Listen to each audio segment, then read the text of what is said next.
रहते थे उन्हें गोंड कहा जाता था, जो मूल रूप से आदिवासी थे।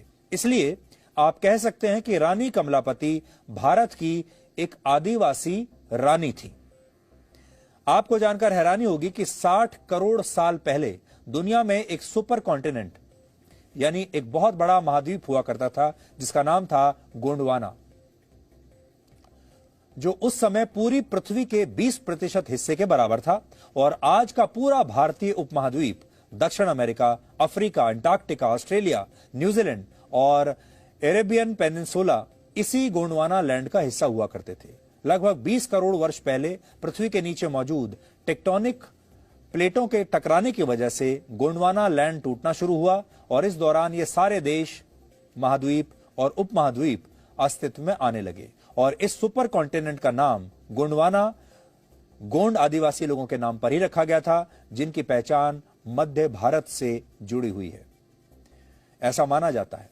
यानी भारत के आदिवासी आदिकाल से भारत का और भारत के इतिहास का हिस्सा रहे हैं। लेकिन आजादी के बाद से सरकारों ने आदिवासियों को मुख्य धारा में लाने के लिए कुछ खास नहीं किया। और अगर कभी किसी ने कुछ कोशिश की भी तो आदिवासियों को ऐसा लगा कि सरकारें उनके जंगल और जमीन पर कब्जा करना चाहती हैं और आदिवासी इन जंगलों को ही अपना असली घर मानते हैं, अपनी संपदा मानते हैं। और यह बात सही है कि इन जंगलों पर सरकारों और उद्योगपतियों की भी नजर रहती है। लेकिन आज एक आदिवासी रानी को सम्मान देकर केंद्र सरकार ने यह बताने की कोशिश की है कि देश के आदिवासी भी भारत की मुख्य धारा का हिस्सा हैं। राज्य सरकार ने यह बताने की कोशिश की है, जो मध्य प्रदेश में सरकार है। भारत की आबादी में आदिवासियों की हिस्सेदारी 8.5% है और आदिवासियों की 705 जनजातियां अनुसूचित हैं, जिन्हें आप शेड्यूल्ड ट्राइब्स कहते हैं। लेकिन इनके जंगलों और जमीनों पर कब्जे की वजह से पिछले कुछ वर्षों में करीब 50% आदिवासी अपने मूल स्थानों को छोड़कर कहीं और बसने पर मजबूर हो चुके हैं। लेकिन अब सरकार की यह कोशिश है कि आदिवासियों को उनके मूल स्थान पर ही उनके सारे अधिकार दिए जाएं।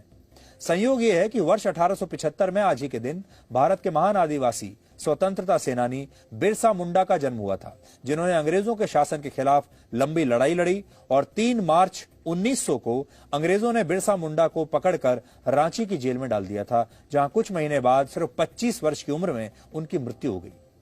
जिस जेल में बिरसा मुंडा की मृत्यु हुई थी, अब उसे बिरसा मुंडा को समर्पित करके एक म्यूजियम में बदल दिया गया है। और इसका उद्घाटन आज प्रधानमंत्री मोदी ने वीडियो कॉन्फ्रेंसिंग के जरिए किया।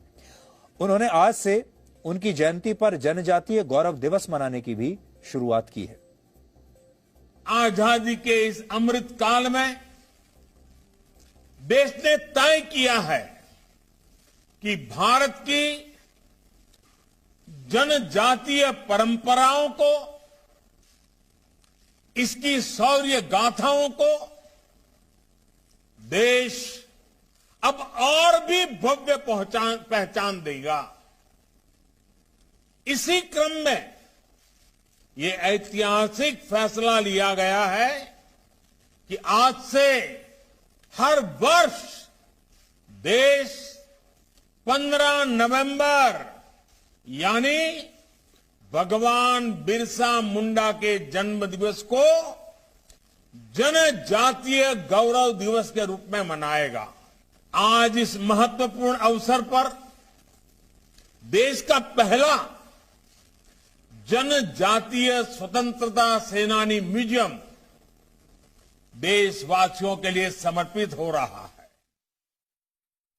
यह बहुत बड़ा दुर्भाग्य है कि हमारा देश जब आजाद हुआ उसके बाद असल में आजादी आदिवासियों को भी मिलनी चाहिए थी, और वो भी हमारे देश के उतने ही महत्वपूर्ण नागरिक हैं जितने बाकी के लोग हैं। लेकिन आदिवासी मुख्य धारा से कटते चले गए और मुख्य धारा में जो शक्तिशाली लोग थे, वो लोग, ऐसे लोग जो बाद में शहरों में रहने लगे, ऐसे लोग जो बड़ी बड़ी नौकरियों में आ गए, ऐसे लोग जिन्होंने बहुत पैसा कमा लिया, उन्होंने कभी आदिवासियों के बारे में सोचा ही नहीं।